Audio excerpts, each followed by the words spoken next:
Good evening. Thank you for being here. My name is Tara Bright Crouch. I'm an attorney and the Chief of Staff in the Law Department of the Port Authority, and I'm this evening's hearing officer. With me to my right is Chairman of the Board, Kevin J. O'Toole, and due to exigent circumstances, on the phone we have Commissioner Marie-Therese Dominguez. They both serve on the Board of Commissioners, the agency's governing body.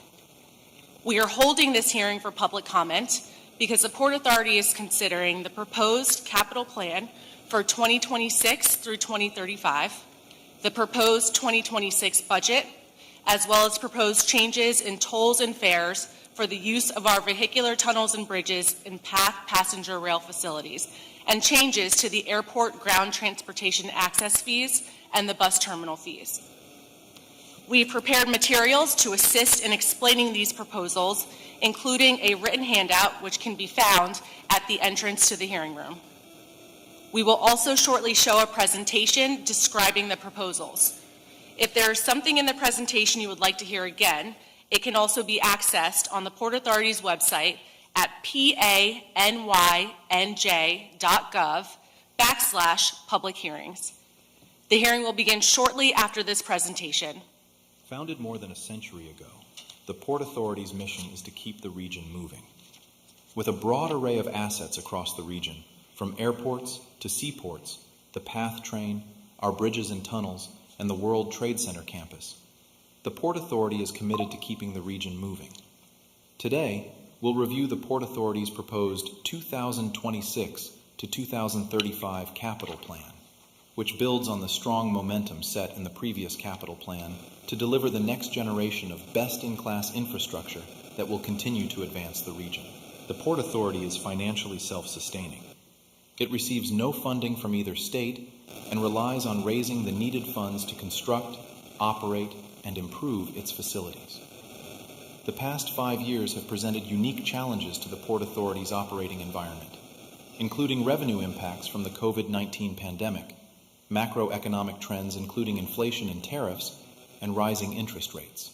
Despite these headwinds, the Port Authority drove the ambitious 2017 to 2025 capital plan forward to deliver transformative infrastructure projects across the region, including delivering key aspects of the transformation of the region's 3 major airports, including best-in-class facilities like the new LaGuardia and a new Terminal A at Newark, rebuilding of the Goethals Bridge, and advancing the $11 billion Midtown bus terminal replacement.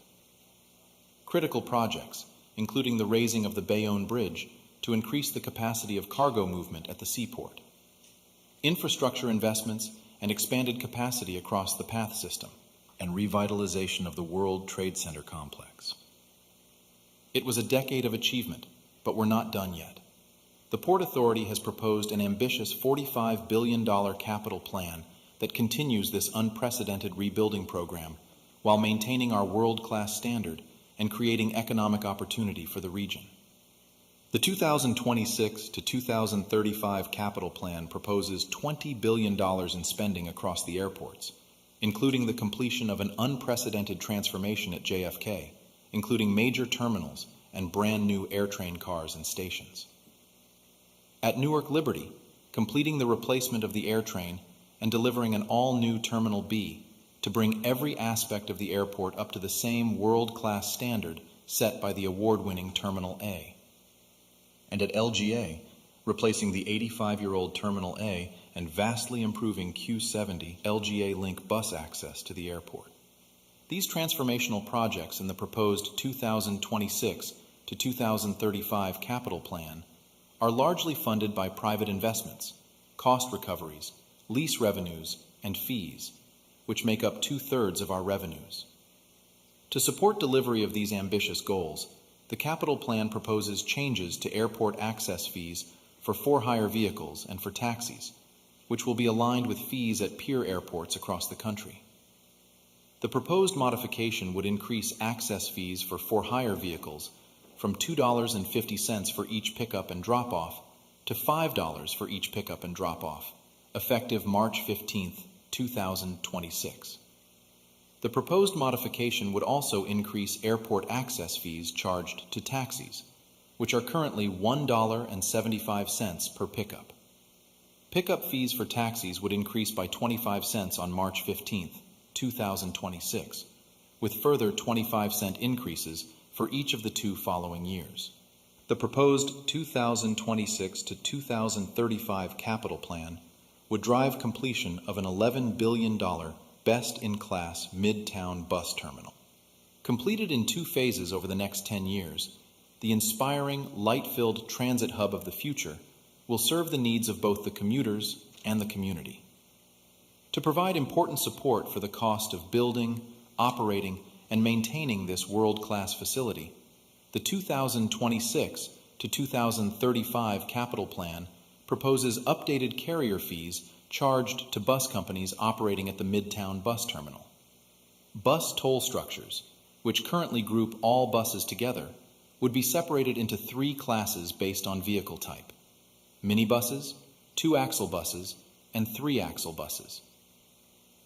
The proposed 2026 to 2035 capital plan would also drive $4.4 billion in state of good repair spending to ensure the resiliency of our crossings for another century, including advancing the comprehensive rebuild of the George Washington Bridge, extensive rehabilitations to the Outer Bridge Crossing and Lincoln Tunnel Helix, and planning for the future replacement of these assets in the 2036 to 2045 capital plan period. To support these critical tunnel and bridge investments, the 2026 to 2035 capital plan proposes phasing out the current $2 Easy Pass discount for autos and motorcycles offered during off-peak hours. The phase-out would take place at 50 cents per year, starting in 2027, and last 4 years. The discount program at the Staten Island bridges would remain unchanged. The truck discount at off-peak hours would remain unchanged, and the calculation of the Easy Pass peak rate for autos would remain unchanged. At the Path Commuter Rail System, the 2026 to 2035 capital plan proposes more than $2 billion in key investments, including continued restoration of all tracks, installation of state-of-the-art anti-evasion fare gates, and support for major service increases. Under the proposed capital plan, for the first time in 25 years, all 4 path lines would operate 7 days a week in 2026 and offer major service increases, a direct response to feedback from the community calling for increased weekend service levels, including late-night service, and increased service during the weekday rush hours. To support these improvements, the 2026 to 2035 capital plan proposes a fare increase of 25 cents beginning in spring 2026, with additional 25-cent increases each January from 2027 through 2029. PATH's operations are unique. The PATH system receives no state or federal funding and subsidizes 75% of each PATH ride. The proposed increase in fares would provide critical funding for the proposed increases to PATH service. The capital plan we have put forward is a transformational, once-in-a-generation proposal. Every dollar in the proposed plan goes back into visible, tangible improvements that make the region and residents' lives better. We have proven, through the completion of the 2017 to 2025 capital plan, that we are capable of delivering major projects for the region. That ambition continues in the proposed 2026 to 2035 capital plan. Completing priority initiatives and advancing a new generation of projects that will modernize, strengthen, and expand the agency's infrastructure around the region. In addition to today's public hearing, there are numerous ways for the public to offer their feedback. Comments will be reviewed by the Port Authority Board of Commissioners prior to a final publication and adoption of the proposed 2026 to 2035 capital plan. Thank you for watching. We are very interested in what you have to say today, and comments today will be limited to 3 minutes per person. Chairman O'Toole and Commissioner Dominguez are here to listen, but they will not be providing a back-and-forth conversation. We have a clock to keep track of things, so we know when the 3 minutes elapse, and you will receive a warning when you're getting close to the end of your comment time. If you'd like to provide additional comments after this hearing, you can do that. First, you can go to our website, panyj.gov/public hearings, and make written comments there. Second, you may also mail written comments addressed to Public Comments, the Port Authority of New York and New Jersey, 4 World Trade Center, 23rd floor, New York, New York, 10007. And in addition, you may provide comments regarding these matters at the December 18th, 2025 Board of Commissioners meeting at 2 Montgomery Place, Jersey City, New Jersey, which is scheduled to begin at approximately 1:00 p.m. All public comments made in any form on the matters described above will be transcribed and also summarized by Port Authority staff and retained by the Port Authority for consideration by the full Board of Commissioners. We will now begin the public hearing portion of this meeting, starting with the first speaker, Jordan Hafizi.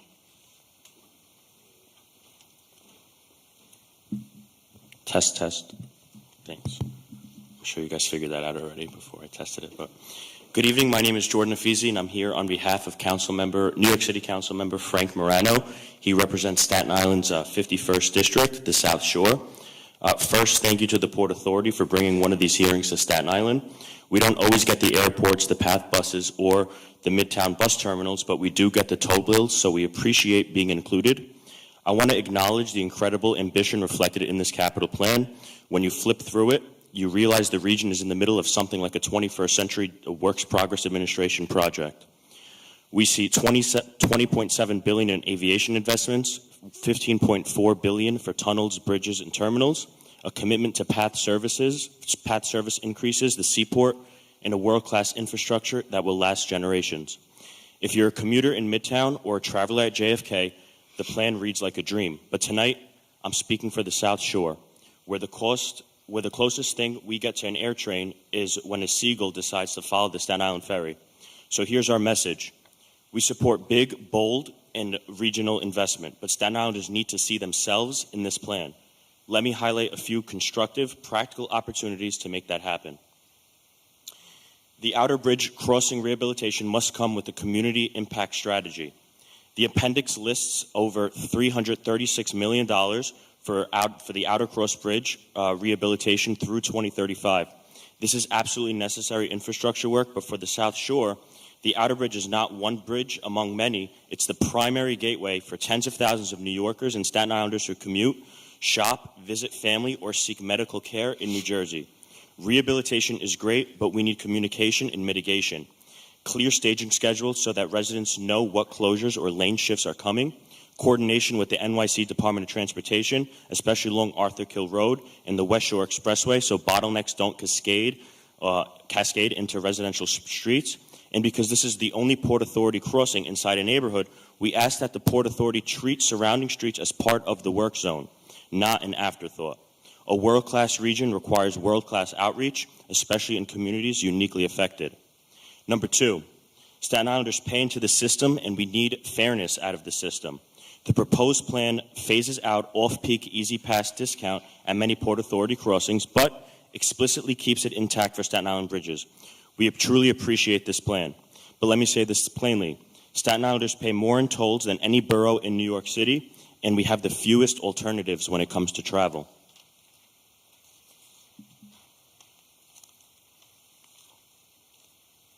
As the Port Authority invests tens of billions in airports, rail links, and a bus terminal that Staten Islanders rarely use, we ask that toll policy be viewed through a fairness lens.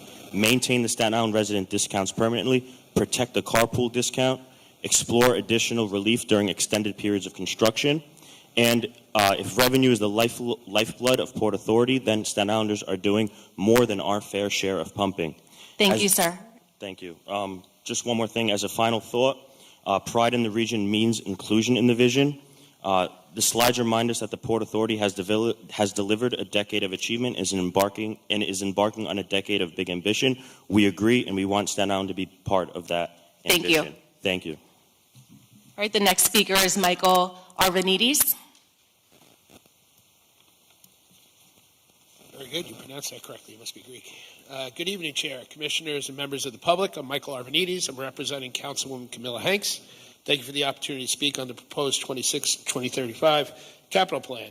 Staten Island relies heavily on Port Authority infrastructure. I want to highlight a few key priorities for our community. As mentioned, the Ida Bridge crossing is a vital connection for Staten Island residents and the regional economy. While the Port Authority has proposed extensive rehabilitation, we are also beginning the replacement study. It's critical that the study prioritizes not only structural safety, but on the impact on the neighborhoods. Any future design should minimize traffic disruption and community burden. Why are the off-peak toll discounts not in the plan? That is a question that we have not been able to get answered. In northwestern Staten Island, the New York Container Terminal has brought significant economic activities and good-paying jobs to Staten Island, but it's also created ongoing challenges for the surrounding residents. The long lines of trucks waiting to enter the terminal have inundated local streets, creating dangerous traffic conditions, air pollution, and blocking access for residents, vehicles, and emergency responders. We thank the terminal for opening up what the little space it has at the entrance earlier, which provides some temporary relief. It's important to note that unlike the Red Hook Container Terminal in Brooklyn, which is owned in partnership with the NYC Economic Development Corporation, the container terminal here on Staten Island is now solely owned by the Port Authority. This gives the authority both responsibility and opportunity to address the challenges affecting the surrounding community. Greater and even more lasting relief would come if the Port Authority could use the capital budget to greatly enhance the size and scope of the terminal entrance, allowing more 18-wheelers to pull in and off our local streets. Expanding this access would allow more trucks to enter the terminal efficiently and improve the quality of life of Staten Islanders. The Port Authority should also consider funding a dedicated truck stop to provide staging, rest, and services for drivers, keeping trucks off local roads and reducing congestion and pollution in our neighborhoods.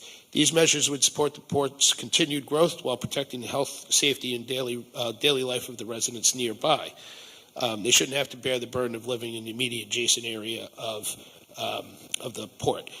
Yesterday, Staten Island realized the 60-year dream of reestablishing the ferry service between Brooklyn and Staten Island. I mentioned that because currently the Port Authority has buses that run from Newark Airport to their bus terminal in Midtown Manhattan. Yet Staten Island has no direct access to Jersey other than the S89, which the MTA runs, which goes to the Hudson Light Rail. Port Authority could take it upon itself to establish bus service from Newark Airport to Staten Island, which I think would be extremely beneficial. Staten Islanders don't go to LaGuardia, and we try not to go to JFK. In fact, we'll pay more just to go to Newark. I arrived in Newark this afternoon. Furthermore, the new logistics center and port itself may have many residents that could benefit. So the Amazon Logistics Center and many other data centers that are opening up on the West Shore have a lot of New Jersey residents that could commute. Thank you. Thank you. Is there anyone else present that would like to provide a comment tonight? Okay, let the record reflect there are no additional speakers at this time. We will leave the hearing open for 30 minutes to ensure that the public has an opportunity to provide comment. Thank you.